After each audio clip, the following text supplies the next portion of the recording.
If you're on Social Security benefits, when will that $200 per month stimulus boost be approved? And frankly, will President Biden even follow through on his promise? Let's discuss the details in this video. But before we do, don't forget to like this video and subscribe. I'd also like to thank my sponsor, Webull.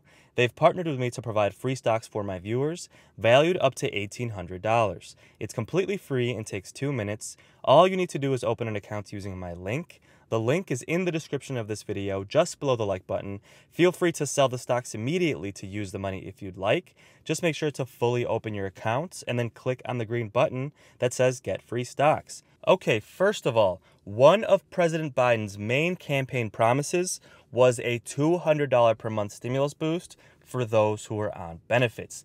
Now, I want to point out that this is still on Joe Biden's website. I've highlighted on your screen. Increase monthly Social Security checks by $200 per month, as proposed by Senator Wyden and colleagues. Seniors and people with disabilities are uniquely at risk right now. This is still on President Biden's website, so I do believe that he still plans to try and make this happen. Now, the good news is that once this stimulus package is complete, President Biden is planning on passing another massive spending package, which is aimed at creating jobs, but is also expected to include some stimulus payments. Now, this package is our best hope at getting this $200 per month stimulus boost approved for those who are on Social Security benefits. And the good news is 11 Senate Democrats are pushing Biden to include reoccurring stimulus checks in this next package, and we're hoping that this will include that recurring paycheck for those who are on Social Security benefits. The good news is that a lot of these Democrats who are pushing for these recurring checks are the same ones who have been pushing for that $200 monthly boost as well. So despite the fact that the main purpose of this next plan is to create jobs, we do expect some stimulus payments, and we have Senate Democrats pushing for recurring checks. But let's take a look and watch Joe Biden's video describing this plan, and then we'll jump right into when hopefully we can expect to receive that monthly stimulus payment. Over the last century, America has defined itself by rising to meet existential challenges. This great nation will endure as it has endured. This country of the United States was not built by those who waited and rested. America is a place where all things are possible. In order to meet the challenges of today, we can't just build back the way things were before. We have to build back better.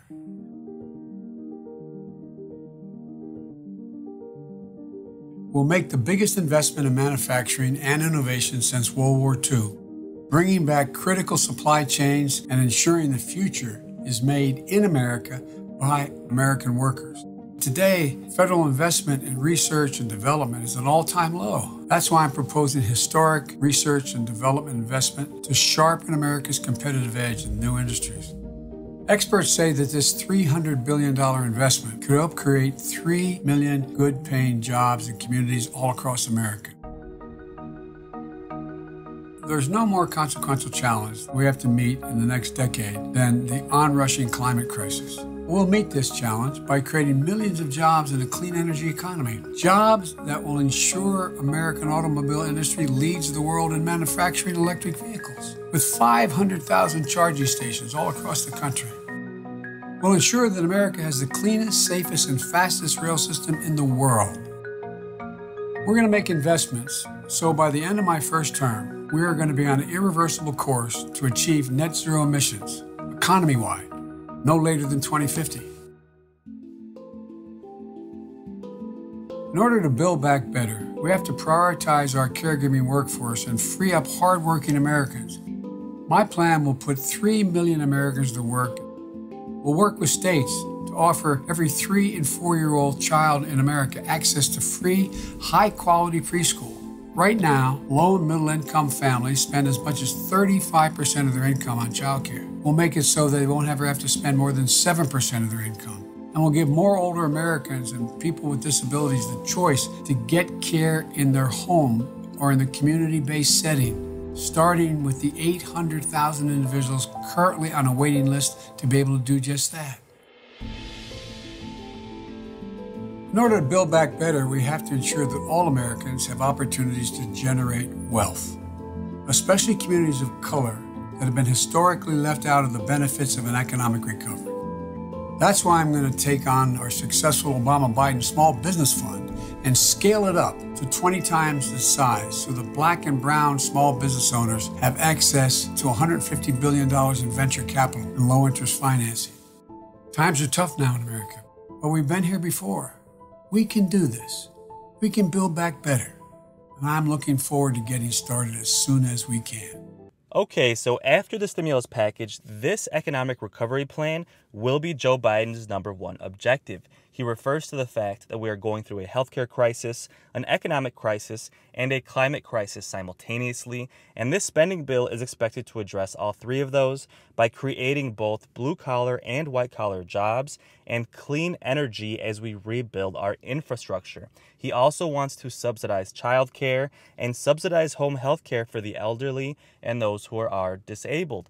Now, this is the first mention of seniors in his plan, because remember, seniors came through for President Biden. One of the main reasons he won this election is because seniors voted for him much more than they voted for Hillary Clinton. So now President Biden needs to come through for his seniors. So again, this spending plan is our best chance at getting this stimulus boost approved.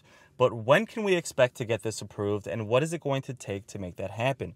Well, there are a few likely outcomes. First of all, there is the chance that this passes through a bipartisan package, although I think this is the least likely. But if that were to occur, we could have this done in the next month or two, meaning that by late spring, early summer, we could have this monthly boost approved. Of course, with the current climate in politics, there is very little that's done on a bipartisan level, but Joe Biden is trying to get this done. He is already meeting with both Democrats and Republicans and getting the ball rolling on this plan to try and come to a bipartisan support. So that is the first potential outcome, but in my opinion, the least likely. The more likely outcome is that Joe Biden passes this plan using budget reconciliation once again. Now remember, that is the same process that Democrats used to approve their massive stimulus package. So you can essentially think of this as being basically the same thing. They would not need any Republican supports, but they would need every single Democrat in the Senate to vote yes for this. So the potential outcomes here could be a budget reconciliation passed quickly, which means once again we could get this stimulus boost approved in the next couple of months, late spring or early summer. That would be really good news, but there are a couple of barriers that could prevent that from happening. First of all, moderate Democrats might not be okay with passing this through budget reconciliation once again. It is said that they were barely able to get those moderate Democrats on board to approve the stimulus package, and that is with the pressure of the coronavirus and the pandemic on top of us. To pass this massive spending bill to create infrastructure might not sit well with moderate Democrats, and they may not even be able to get the votes to pass this through budget reconciliation.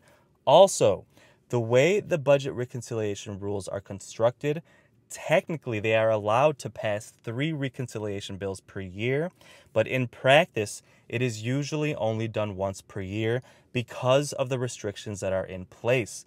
So practically speaking, there is a really good chance that Democrats might not even be able to do another reconciliation bill until next year. Of course, the jury is still out on this, so we're not sure. Economists are not sure whether or not Democrats will be able to pass another reconciliation bill this year. But if they are not able to because of those restrictions, they will have to wait until at least January 2022, meaning that if they pass the stimulus boost through budget reconciliation, they might have to wait until January if they are limited to 1 reconciliation per year based off of the rules. So again, worst case scenario, they'll have to wait until January, at which point they could attach the stimulus boost then, or they could do a bipartisan package this year, get that done in a couple of months, or do a budget reconciliation this year and get that done in a couple of months as well. Of course, there is still the possibility that President Biden will not follow through on his promise and will completely disregard this boost. Now, personally, I'm not giving up hope. I don't want you to give up hope either. Now, I know this is taking completely too long, but I do think that Biden will come through for his seniors. He knows that seniors are one of the major reasons why he won this election. And I mean, he honestly is a senior himself. I don't think he is that out of touch to just completely forget about the seniors who truly need the help throughout this crisis. So with that said, this economic recovery plan is our best chance to having these monthly stimulus checks approved for those who are on Social Security benefits. But don't forget to subscribe. I will keep you updated as soon as we have more developments. Again, this may or may not happen. This is all speculation at this point, but I'm hoping that Biden follows through on his promise because seniors truly need this help throughout this crisis. And honestly, we need a Social Security benefits reform in general. Okay, and that is also something that Biden campaigned on. He campaigned on increasing Social Security benefits in general, even despite the pandemic. So guys, please subscribe. I will keep you updated. I'm going to have a lot of videos on stimulus for those who are on Social Security benefits, as well as just general videos on Social Security as well, and Joe Biden's plans to increase Social Security benefits over the next couple of years. And thank you guys so much for watching my video. I really appreciate your support. Every time you watch my videos, it really goes a long way in supporting my work. So please like this video, please subscribe, and please share it with anyone who you think might find it helpful. It really means a lot to me, and I really do appreciate it. So we'll see you on the next video, and until then, take care and have a great day.